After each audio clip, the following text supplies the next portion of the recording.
আসসালামু আলাইকুম। আয়াথম কুকিংয়ে আপনাদের জানাই সকলকে স্বাগত। আমি আজ নিয়ে হাজির হলাম মোমোজ রেসিপি। এই মোমোজ খেতে ছোটো থেকে বড় সকলেই পছন্দ করে, আর বাচ্চারা তো প্রায় সময় এই মোমোজ খাওয়ার জন্য বায়না ধরে। তবে আর বাধা না দিয়ে চটজলদি বানিয়ে ফেলো এইরকম হেলদিভাবে মোমোজটা।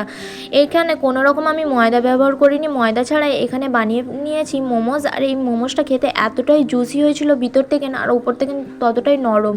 আর এইভাবে বানিয়ে নিলে ছোটো থেকে বড় সকলেই পছন্দ করবে, আর কেউ বিশ্বাসই করবে না এটা ময়দা ছাড়া বানিয়ে নিয়েছি। বানানোটা একদমই সহজ। তো রেসিপিটি শুরু করা যাক। শুরু করার আগে প্রত্যেকবারের মতন অনুরোধ জানাচ্ছি, রেসিপিটি ভালো লাগলে প্লিজ লাইক কমেন্ট শেয়ার করে যাবেন। যারা আমার চ্যানেলে নতুন, চ্যানেলটিকে সাবস্ক্রাইব করে পাশে থাকবেন। দেখো এখানে আমি একটি মিক্সি বোল নিয়ে নিয়েছি। মিক্সি বোলের মধ্যে নিয়ে নিচ্ছি আমি এখানে আটা। এখানে আমি নর্মাল যে বাজারে কেনা আটা বা বাড়িতে যে রুটি খাওয়া হয় সেই আটাটা নিয়েছি। আপনারা যে কোনো কোয়ালিটির আটা নিয়ে নিতে পারেন। এবার আটাটা আমি মেখে নেব অল্প অল্প পানি দিয়ে। এখানে আমি কোনো রকম লবণ ব্যবহার করব না, যেভাবে রুটি মাখা হয় সেরকমই ডো মাখবো, কিন্তু এখানে আমি লবণ ব্যবহার করব না। আর আটার ডোটা একটু শক্ত রাখবো। রুটি বানানোর সময় যেহেতু রুটির ডোটা অনেকটা নরম করে মাখা হয়, এখানে ডোটা একটু শক্ত করে মাখার চেষ্টা করবেন। তাহলে দেখবেন মোমো শেপটাও দিতে খুব সুবিধা হচ্ছে, আর দেখতেও খুব ভালো লাগছে, খেতেও ভালো লাগছে। একটু শক্ত করে মোমোর ডোটা মাখতে হবে। দেখো এখানে আমার মাখা হয়ে গেছে খুব সুন্দরভাবে। আর আশা করি দেখে নিশ্চয়ই বুঝতেই পারছো যে কতটা শক্ত করে মাখা হয়েছে এখানে। এবার এখানে আমি এটা ঢাকা দিয়ে রেখে দেবো রেস্টের জন্য। তবে এখানে আমি বেশি রেস্টের জন্য রাখবো না, যতক্ষণ পর্যন্ত পুর বানাচ্ছি ততক্ষণ পর্যন্ত এটা রেস্টে রাখবো, ওই 5 মিনিটের জন্য। অন্যদিকে দেখো একটি মিক্সি বোল নিয়ে নিয়েছি, আর নিয়ে নিয়েছি কিছুটা ভেজিটেবিল। এখানে আমি নিয়েছি একটা ছোটো সাইজের ক্যাপসিকাম, ছোট ছোট করে কুচি করে নিয়েছি বা চপ করে নিয়েছি। এখানে নিয়েছি পেঁয়াজ আর রসুন, আমি একসাথে চপ করে নিয়েছিলাম। রসুন যেহেতু 3-4টে কোয়া নিয়েছি, তাই আলাদাভাবে কুচি করতে গেলে বা চপ করতে গেলে ওটা অসুবিধা হবে, তাই এখানে পেঁয়াজ আর রসুনটাকে একসাথে চপ করে নিয়েছি। পেঁয়াজ নিয়েছি এখানে আমি মিডিয়াম সাইজের দুটো। পেঁয়াজটা অবশ্যই দেওয়ার চেষ্টা করবেন, তাহলে দেখবেন ভিতর থেকে জুসি আর একটা সুন্দর ফ্লেভার আসে। তাই এখানে দিয়ে দিয়েছি আমি। আর দিয়ে দিচ্ছি 1 মুঠো পরিমাণ ধনে পাতা কুচি। এখানে আপনারা চাইলে ছোটো ছোটো করে কুচি করে রাখা কাঁচা লঙ্কাও ইউজ করতে পারেন। যেহেতু এখানে আমি বাচ্চার জন্য বানাচ্ছি, তাহলে আর এখানে কাঁচা লঙ্কাটা ইউজ করলাম না। লেবুর অর্ধেকটা নিয়ে এইভাবে করে একটু গ্রেট করে নিচ্ছিলাম খোসাটা। এটা দেওয়াটা অপশনাল, আপনারা চাইলে স্কিপও করতে পারেন, তবে দিয়ে দেখবেন ফ্লেভারটা খুবই সুন্দর আসে, খুবই ভালো লাগে খেতে। তবে লক্ষ্য করে এখানে গ্রেট করতে হবে, সাদা অংশটা কোনোভাবেই না এটা অবশ্যই দিতে হয়ে যাবে, একদমই ভালো লাগবে না খেতে। তাই এখানে লক্ষ্য করে গ্রেট করতে হবে। এবার এখানে আপনারা চাইলে আরও অন্যান্য ভেজিটেবল অ্যাড করতে পারেন, যেমন বিম কড়াই, ব্রোকলি, আরও অন্যান্য যে মাশরুম, আরও অন্যান্য যে ভেজিটেবল আছে আপনাদের পছন্দ মতন, ক্যারেট, এগুলো অ্যাড করতে পারেন। দেখো এখানে এবার আমি দিয়ে দিচ্ছি 1 থেকে 2 ফোঁটা মতন লেবুর রস। তবে এখানে লেবুর রস দেওয়াটা অপশনাল, আপনারা চাইলে স্কিপও করতে পারেন, তবে দিয়ে দেখবেন ফ্লেভারটা খুবই ভালো আসে। এবার দিয়ে দিচ্ছি এখানে আমি পনির। এখানে আমি গ্রেট করে রেখেছিলাম পনিরটা, 100 গ্রাম পনির আমি দিয়ে দিচ্ছি। তবে এখানে পনিরের পরিমাণটা আপনারা আপনাদের পছন্দ মতন কমিয়ে বা বাড়িয়ে নিতে পারেন। এখানে আমি 100 গ্রাম মতন নিয়েছি, আমি গ্রেট করে নিয়েছি। তবে আপনারা চাইলে হাতের সাহায্যে ভেঙেও নিতে পারেন। এভাবে গুঁড়ো করে নিলে বা ভেঙে নিলে ফ্লেভারটা খুবই ভালো আসে, কোনো দিকে কম বা কোনো দিকে বেশি এরকম হয় না, সমানভাবে থাকে ফ্লেভারটা, খুবই ভালো লাগে। দেখো এইবার আমি দিয়ে দিচ্ছি এখানে চিলি সস। এখানে আমি গ্রিন চিলি সস দিয়ে দিচ্ছি 1/4 চা চামচ পরিমাণ। এবার এখানে দিয়ে দেবো সয়া সস। এখানে আমি ডার্ক সয়া সসটা ইউজ করেছি, তবে আপনারা চাইলে এমনি সয়া সসটাও ইউজ করতে পারেন। এখানে আমি 2 টেবিল চামচ পরিমাণ সয়া সসটা ইউজ করছি। দিয়ে দিচ্ছি 1 টেবিল চামচ পরিমাণ টমেটো কেচাপ। এখানে যে কোনো কোয়ালিটির টমেটো কেচাপটা ইউজ করে নিতে পারেন। টমেটো কেচাপটা অবশ্যই ইউজ করার চেষ্টা করবেন, দেখবেন একটা ফ্লেভারটা খুবই সুন্দর আসে আর একটা জুসি ভাব আসে। এখানে অবশ্যই ইউজ করার চেষ্টা করবেন, একদম স্কিপ করবেন না। দেখো এখানে টমেটো কেচাপটা এবার দিয়ে দিয়েছি। এবার এখানে আমি দিয়ে দেবো গোলমরিচের গুঁড়ো। ওইখানে আমি গোলমরিচের গুঁড়োটা 1/4 চা চামচ পরিমাণ দিচ্ছি, তবে আপনারা টেস্ট অনুযায়ী আপনারা যদি ঝাল খেতে পছন্দ করেন তাহলে বাড়িয়ে দিতে পারেন। এবার খুব সুন্দরভাবে আমি এখানে মিক্স করে নেব। এখানে নিশ্চয়ই লক্ষ্য করে দেখেছেন আমি কোনো রকম লবণ ব্যবহার করছি না। এই পর্যায়ে কোনো রকম লবণ ব্যবহার করা যাবে না, তাহলে দেখবেন কি ভেজিটেবলের মধ্যে থেকে পানি বেরিয়ে আসবে।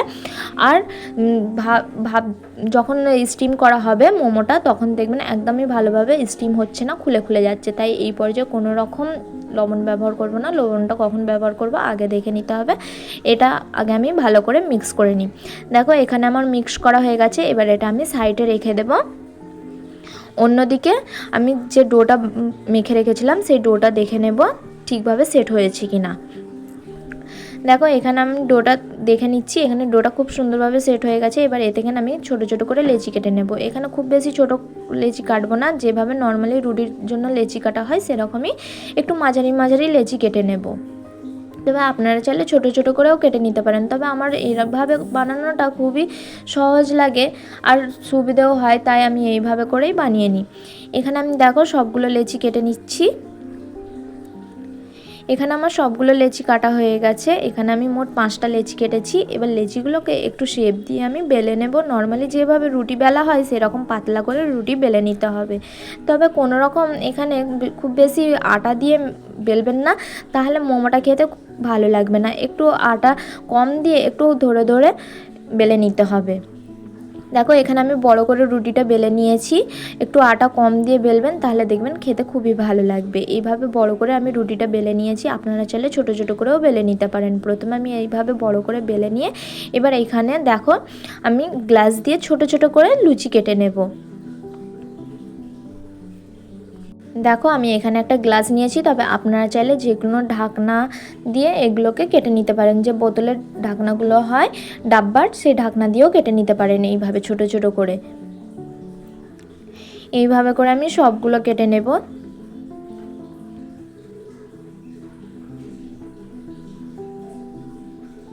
এইভাবে বানালে খুবই সুবিধা হয় আর চটজলদি হয়েও যায়। ছোট ছোট করে লেচি কেটে একটা একটা করে বেলার থেকে এইভাবে একসাথে বেলে নিলে খুবই সুবিধা হয় আর তাড়াতাড়ি হয়েও যায়।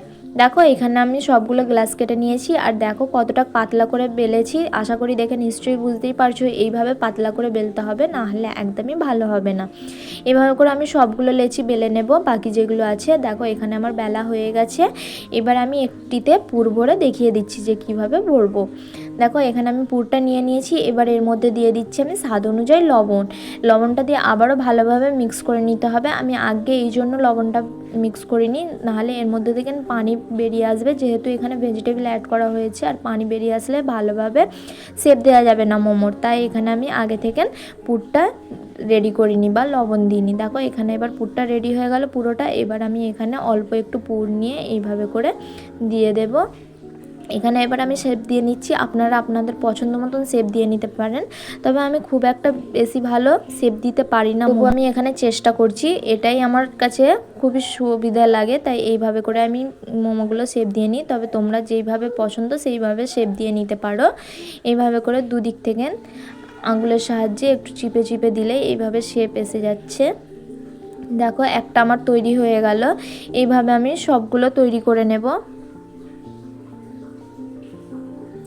দেখো এখানে আমি একটা বানিয়ে নিয়েছি, আরও একটা আমি বানিয়ে দেখিয়ে দিচ্ছি। এইভাবে করে গোল করে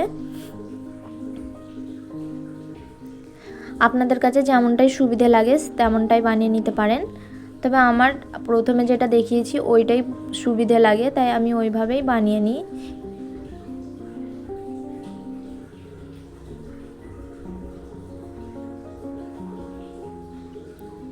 কোনটা ভালো হয়েছে অবশ্যই কমেন্ট করে জানাবেন। আমার এইটাই সুবিধে লাগে, তাই আমি এইটাই বানিয়ে নিই। এটা হালকা হলেও একটু শেপ আসে, ওই রকমভাবে তো আমি একদমই শেপ আনতে পারি না, তাই আমি ওইভাবে বানাই না। দেখো এইভাবে আমি সবগুলো রেডি করে নেব। এখানে আমার কয়েকটা রেডি হয়ে গেছে। এবার আমি এগুলোকে স্টিমে রেখে দেব। তার জন্য দেখো একটি পাতিল বসিয়ে নিয়েছি আর একটা স্টিমার বসিয়ে নিয়েছি। নিচে দিয়ে দিয়েছি পানি। এবার পানি গরম করে নেব বা পাতিলটা গরম করে নেব। এবার একে একে মোমোগুলো দিয়ে দেব। এইভাবে করে মোমোগুলো দিয়ে দেব আর ওপর থেকে ছড়িয়ে দেব কাশ্মীরি লঙ্কার গুঁড়ো আর দিয়ে দেব ধনেপাতা। এখানে আমি একটা স্টিনারের সাহায্যে এরকম করে ছেঁকে ছেঁকে দিচ্ছিলাম লঙ্কার গুঁড়োটা, কাশ্মীরি লঙ্কার গুঁড়োটা দেখতে ভালো লাগবে।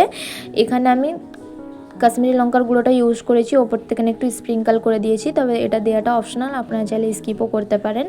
এবার দিয়ে দেবো ধনেপাতা কুচি। আপনারা চাইলে এই পর্যায়ে একটু চাট মশলাও ইউজ করতে পারেন। চাট মশলাটা যেহেতু আমার বাড়িতে ছিল না, খতম হয়ে গেছে, তাই এখানে আমি আর চাট মশলাটা ইউজ করলাম না। এবার ঢাকা দিয়ে আমি লো ফ্লেমে এটা স্টিম করে নেব 10 মিনিটের জন্য। ততক্ষণে মোমোজের জন্য চাটনিটা বানিয়ে নিয়ে চলো। প্রথমে দেখো বসিয়ে দিয়েছি একটি ফ্রাই প্যানের মধ্যে দিয়ে দিচ্ছি 1 চা চামচ পরিমাণ তেল। এখানে তেলের পরিমাণটা খুবই কম দিয়েছি, না দিলে নয়, তবে এইভাবে মোমোজ চাটনিটা বানিয়ে দেখবেন, খেতে খুবই ভালো লাগে। এবার দিয়ে দিচ্ছি 2টো বড় সাইজের টমেটো কুচি, আর দিয়ে দিচ্ছি মিডিয়াম সাইজের একটা পেঁয়াজটাকে আমি 4 ভাগে ভাগ করে নিয়েছি, আর টমেটোগুলোকেও আমি একটু 4 ভাগে ভাগ করে নিয়েছিলাম দুটো। এখানে বড় সাইজের 2টো টমেটো নিয়েছি, আর দিয়ে দিচ্ছি 7 থেকে 8টা শুকনো লঙ্কা, 4 থেকে 5টা রসুনের কোয়া, বড় সাইজের রসুনের কোয়া নিয়েছি। এবার দেখো এখানে এবার টমেটো আর পেঁয়াজ সবগুলোকে লো ফ্লেমে আমি 3 থেকে 4 মিনিটের জন্য এটা একটু ফ্রাই করে নেব, যাতে পেঁয়াজ টমেটো এগুলো একটু সটে হয়ে যায়। তবে এটা করাটা অপশনাল, কিন্তু এইভাবে করে দেখবেন, ফ্লেভারটা খুবই ভালো আসে আর খেতে খুবই ভালো লাগে মোমোজের চাটনিটা।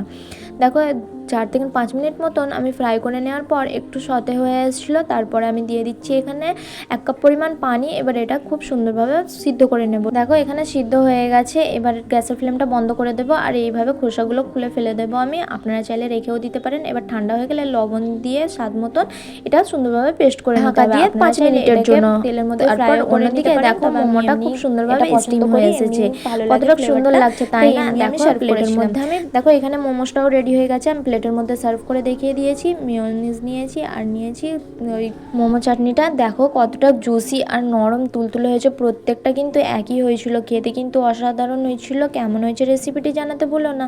ভালো লাগলে প্লিজ লাইক কমেন্ট শেয়ার করে যাও। যারা আমার চ্যানেলে নতুন, চ্যানেলটিকে সাবস্ক্রাইব করে পাশে থাকার জন্য অনুরোধ জানাচ্ছি।